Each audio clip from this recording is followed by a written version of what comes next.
เริ่มอ่ะยังไงต่อเอาในน้ำเลยสวัสดีครับในน้ำสวัสดีครับวันนี้เราก็มาอยู่กับรถเดี๋ยวช่องใครดีครับช่องผมหรือช่องคุณช่องบัสทักแอดเพชรบุรีครับ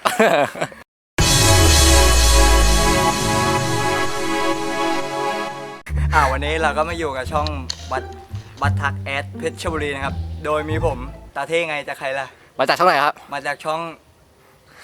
จำชื่อช่องไม่ได้ครับครับนี่ก็คือเป็นแอดมีคนของเพจเราทุกแต่ประเทศไทยครับก็ครับอยู่หูอื้อไปไม่ถูกครับจบจากงานเมื่อกี้มานี่มาต่อกันเลยชกครับฉุกเฉิน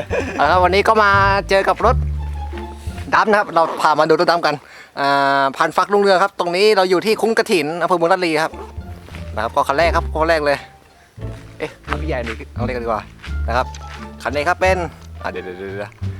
เดี๋ยวนำให้เฮียตึกเจ้าของรถครับแนะนำคันนี้นะครับ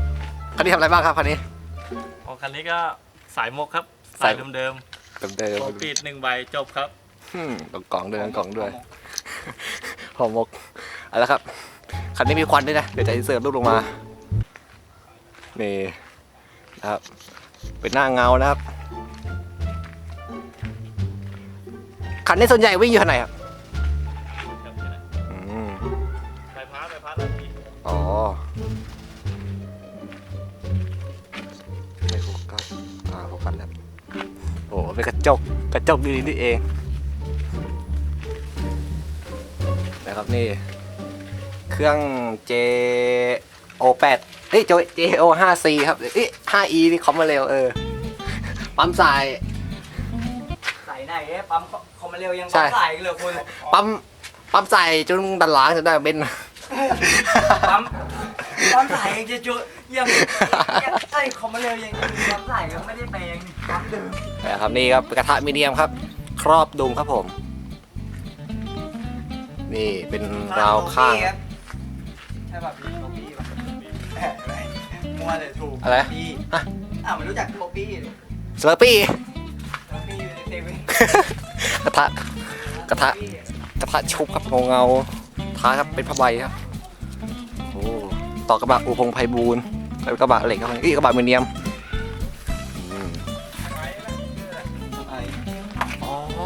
นี่ติ๊กเกอร์ช่างไอเดี๋ยวรู้เลยคันไหนก็คันนู้นก็มีนี่ตั้งแต่ไอมารุ่นแรกเลยโอ้โหพอกระเตียว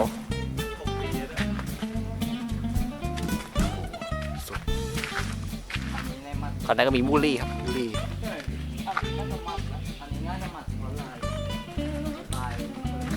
เป็นกระจกชุบครับกระจกชุบมาเลย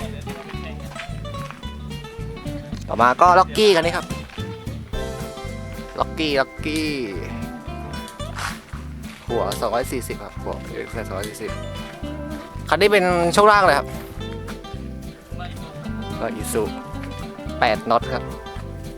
อีซู8น็อตยาง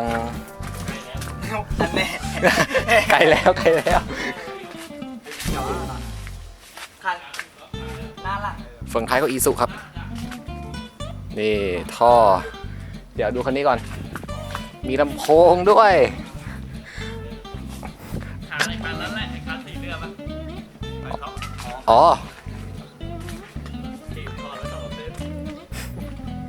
คันนี้ลากลูกด้วยครับเดี๋ยวเราจะอินเสิร์ตรูปมาพี่เคยลงคลิปที่ว่าละถอยตอนที่ว่าถอยที่ว่ามีลูกเข้าใช่เลยเดี๋ยวผมเอาคลิปใส่กว่า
นะครับ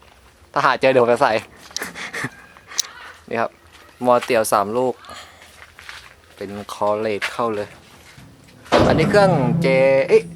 HO ก็เดี๋ยวต้องเรียกว่า H07C ครับชนกับเกียร์อีตันครับนี่ครับชนเกียร์อีตันครับ H07C ชนเกียร์อีตันนะครับแล้วก็มาชนกับเฟืองท้ายอีสุลากลูกสบายครับสุดยอดเลยข้างบนเขาก็เป็นหวอ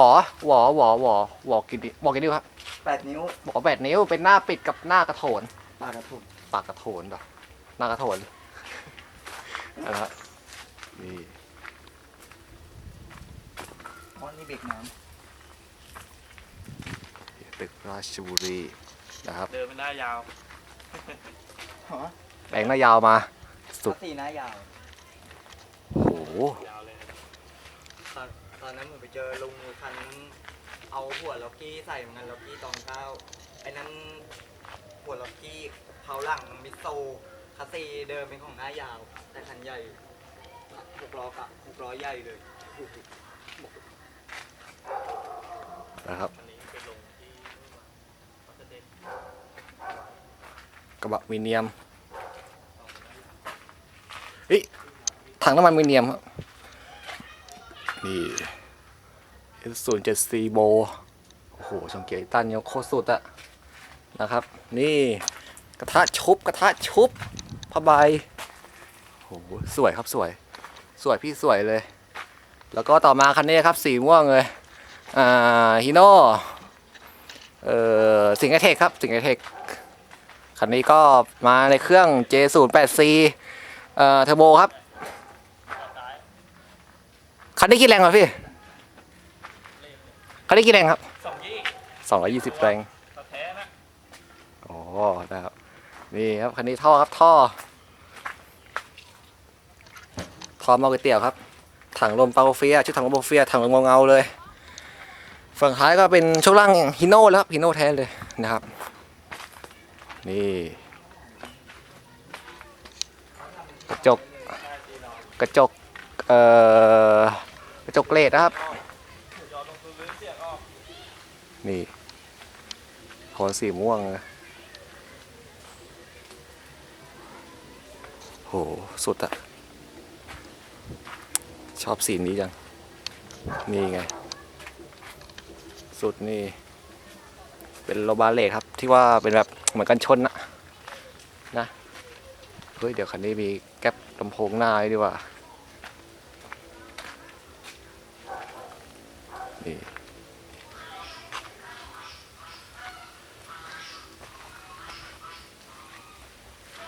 3 คันเลย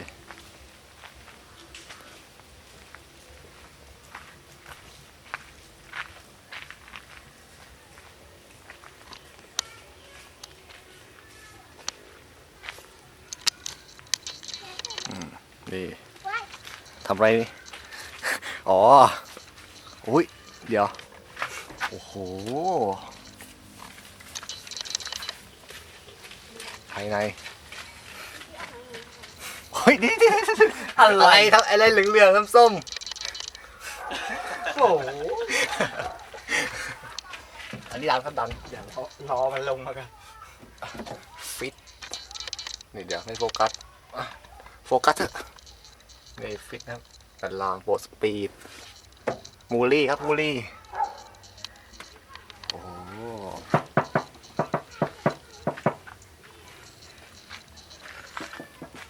อยากจะกระซิบเบาๆว่า โอ้โห ขึ้นไปยากัดหน้าแหกเลย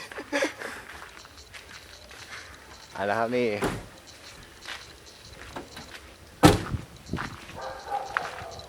ขอโคตรสุดเลยพอดีเรามาถ่ายขบวนงานบวชนะครับงานบวชที่ว่าเป็นรถบัสที่ลงคลิปไปแล้วครับตรงลิงก์ตัวไอเลยนี่กดเลยตรงไอครับนี่กดดูครับ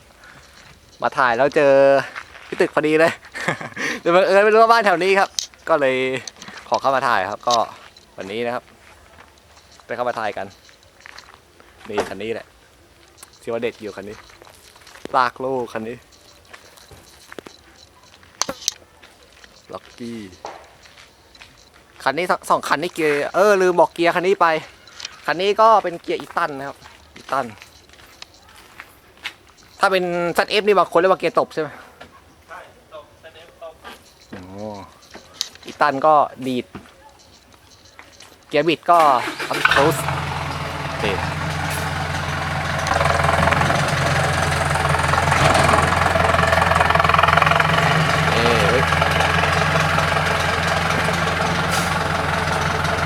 เสียง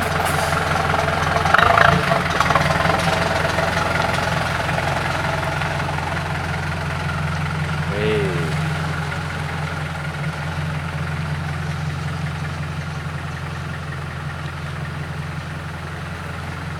ถ่ายเข้า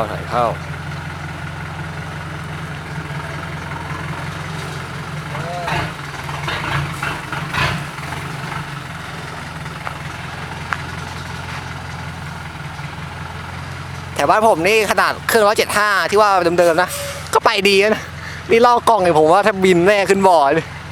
จริงแถวบ้านผมตัวเนี้ย175 Dominator ไปดีเลยขึ้นออกจากบอนี่เกียร์2ฮะดินเนื้ออะดินหน้า เราต้องเกี่ยวกับ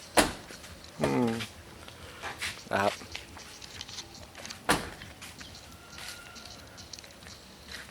และนี่คือคลิปรีวิวในวันนี้ครับก็ชอบอย่าลืมกดไลค์กด Subscribe นะครับกดเลยครับตรงข้างล่างนี่วันนี้ก็เจอกันคลิปหน้าครับสวัสดีครับผม